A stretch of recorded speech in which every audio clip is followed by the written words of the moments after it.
Welcome to the Week 12 NFL Trade Show for FantasyAlarm.com. I'm your host, Ray Flowers. We're going to go through position by position. You can read more about all these players in the article that's attached. Let's start out, obviously, with the guys under center. RG3, Jay Gruden. They don't like each other. They've made it public. Both calling each other out a little bit in public. A head coach should never do that. Gruden may have lost control of this team. I don't know. But the bottom line is it's a toxic situation with the Redskins. RG3 completing more than 70% of his passes. Looking good, looking fluid when he's on the move. Doesn't have the coach's faith at all. I think the coaching staff is going into these games with the wrong game plan, not utilizing the talent they have. The bottom line is right now something has to change in Washington. RG3 has to go. The coach has to go. Maybe neither of those things happens over the rest of 2014. So RG3 is nothing more than a QB2 right now. Possibly a QB1 if everything comes together, but the way it looks, it's very difficult to see that happening in 2014. The next quarterback is Brian Hoyer. Now, excitement about Brian Hoyer because of the return of Josh Gordon. Josh Gordon, an elite talent in this league, a player that could make a massive difference to any offense. I'm not going to sit here and say Brian Hoyer is not someone that could be added or should be added in your fantasy league. What I am going to say is that even with the addition of Gordon, Hoyer is still a quarterback too. Some numbers to support that. 57% completion percentage for his career. Terrible number. Okay? A 16 touchdown in 13 outing number. Barely a touchdown a game. Not a good number in this day and age. Pro Football Focus ranks Hoyer as the 24th best quarterback right now. He's limited physically. There are problems with Brian Hoyer as a quarterback. The return of Gordon is good. Hoyer is still nothing more than a QB2. Don't be mistaken by that. Don't believe the hype and think everything's going to change just because Gordon is coming back for the Browns. Matt Ryan has been roundly castigated. Now, I'll be first to admit the offensive line concerns are there. I'll be the second to admit, or maybe the first still, to admit that he hasn't been that productive of late. Okay, the touchdowns are not coming. Lots of games with one score versus multiple scores, and that's what we care about in the fantasy game. But let's be clear about this. Let's be clear about what he is and isn't doing. Right now, he has 2 fewer touchdown passes than Drew Brees. 1 fewer than Tony Romo.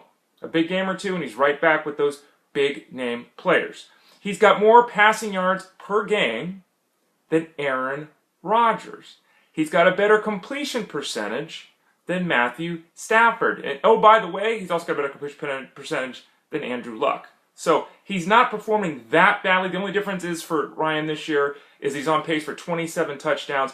We all want 30-plus touchdowns from a quarterback. He could still get there. Takes a couple of 3-touchdown efforts to change that. Don't forget that. Ryan's the best option out of these 3 to add if he's available. People seem to think Matt Ryan is terrible. Running back position. Let's start out with everyone's favorite Jonas Gray. You can read more in the link in the article here as why I'm concerned about Gray. The fact that he had 8 carries inside the 8-yard line. The fact that he had more rushing touchdowns last week than the Patriots had all season prior to that game. But how about this one? LeGarrette Blount pops off with the Steelers, gets kicked off the team. Where does he end up? Back with the Patriots. Yeah, LeGarrette Blount signs a 2-year deal with the Patriots. Very uncertain what his role will be, but he obviously knows the offense. He knows the coaching staff. They wouldn't have brought him in if they didn't think there was some role for him. The role might be 4 or 5 carries a week. It might be very minimal. But if those carries are at the goal line, concern. If they want to look at Gray and they say, look, I know he had 38 carries last week. We want to cut that back substantially. Maybe there's weeks where Blount gets 7 carries or 11 carries. We know you cannot trust the Patriots' backfield situation and Bill Belichick. We have seen it for years. Adding LeGarrette Blount back into that mix only dims the value of Gray, even if it doesn't uptick the value of Blount. Latavius Murray. Why? And I say that in all sincerity. Why, folks? So many questions about Murray. Point number 1, he is the most dynamic talent in the Raiders' backfield. Not going to argue with you about that.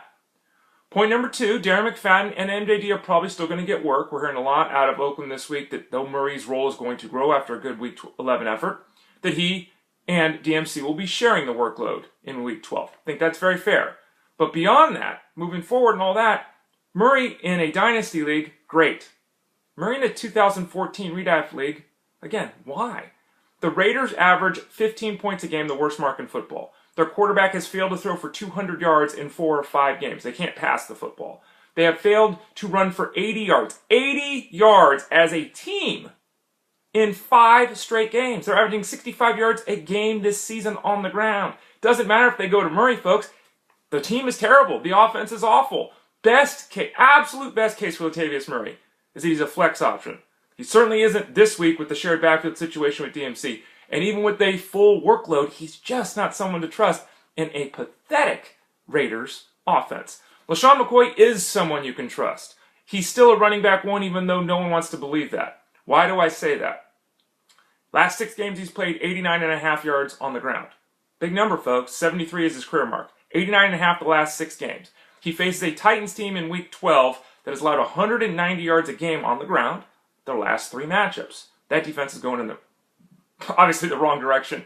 McCoy can still catch passes. He's still heavily utilized. The talk, the love for Darren Sproles completely overblown. Darren Sproles has very little to do in this offense. He hardly ever touches the football. Lesean McCoy can be purchased at a discount. I would suggest doing that. If you own Lesean McCoy, look for a solid, not a stupendous, but a very solid finish to the 2014 season. You want him on your team. Okay, wide receiver position. Matavius Bryant. Told you, folks, unless he's scoring a touchdown, it's just not there. 55% snap count. He's still sharing with Marcus Wheaton. 3 of the 5 games he's played, he hasn't got to 45 yards. 3 of the 5 games he's played, he hasn't caught more than 3 passes. Unless he continues to get in the end zone like he's Jerry Rice, which he won't, he is a complete hit or miss option. All the people that thought they could roll with him into the fantasy playoffs, not a position I agree with. Proof's in the pudding. 3 of the 5 games he's been out there, he has been a very, very poor option without the touchdowns. The touchdowns will continue to slow like they did in Week 11, leaving his value extremely hit or miss. Marques Colston, add him. He's been disaster. He's been dreadful. Yeah, I gotcha. But Brandon Cooks broke his thumb. He's done for the year. Kenny Stills should see an uptick in his workload, but Stills is still more that deep guy. You know, he'll do some more stuff underneath. But the guy who figured to see more targets on a consistent basis is Marques Colston, the slot receiver for the Saints. 8 to 10 targets a week, probably where he's going to be. I'm not expecting him to go for 8 catches and a touchdown every week out here. But in a PPR setup, Marques Colston could finally be that wide receiver 3. People have been hoping. Maybe even sneak into wide receiver 2. I know it's been dreadful to start the year, but there's reason to be bullish on Colston the rest of the way. Mr. Hunter, Justin Hunter with the Titans. Why am I still getting questions about him? 8 catches, 102 yards the last 5 games. 8 catches, 102 yards the last 5 games. Move on. Why am I still getting questions about Cordarrelle Patterson? What's he averaging? 32 yards receiving a game? Move on. What about the case of, let's go to the tight end position. I'm looking at my notes. Quickly, Zach Ertz. Move on. Why do we move on from Zach Ertz? Chip Kelly came out and said what we all know, and that's basically, look, the Eagles, we run a 1 tight end offense. And that tight end is going to be Brent Selleck because we feel, the Eagles, we feel that Selleck is the best blocking tight end potentially in football. He does everything we need him to do. He's great at blocking. He's a better all-around player than Zach Ertz. Zach Ertz is the upside play. Zach Ertz is the guy that makes a difference and could make a difference. He really could as an offensive performer, but he's simply not going to see the field enough. Zach Ertz can't be trusted in 2014. Coby Fleener, you sell Coby Fleener maybe right now? Next week, probably. Dwayne Allen's ankle issue doesn't look like it's going to allow him to play this week. It should be back soon, though. It doesn't seem like even if he misses Week 12, it's a long-term concern for Allen. Allen is a touchdown monster. That's all he does is catch touchdowns. He's got 6 of them in his last 7 games.